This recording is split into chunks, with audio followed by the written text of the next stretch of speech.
standard, then one man's desire to produce and another man's desire to rob him have equal ethical validity.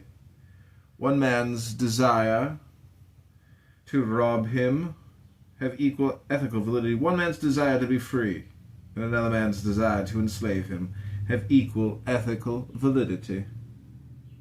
One man's desire to be loved and admired for his virtues and another man's desire for undeserved love and unearned admiration have equal ethical validity. And if the frustration of any desire constitutes a sacrifice, then the man who owns an automobile and is robbed of it is being sacrificed. But so is the man who wants or aspires to an automobile which the owner refuses to give him. And these two sacrificers have equal ethical status.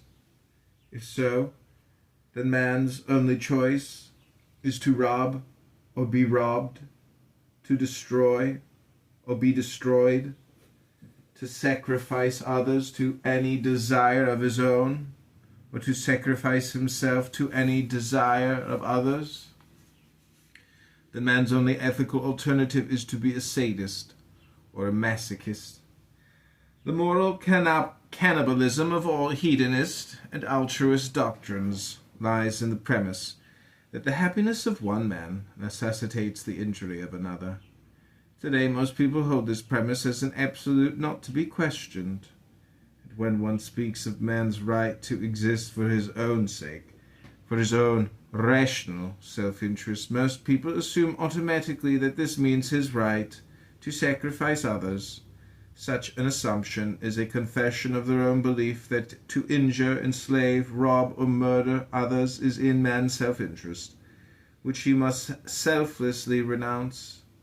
The idea that man's self-interest can be served only by a non-sacrificial relationship with others has never occurred to those humanitarian apostles of unselfishness, who proclaim the desire to achieve the brotherhood of men.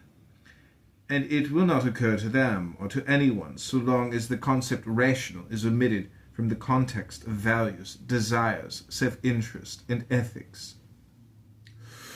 The objectivist ethics proudly advocates and upholds rational selfishness, which means the values required for man's survival qua man, which means the values required for human survival, not the values produced by the desires, the emotions, the aspirations, the feelings, the whims, or the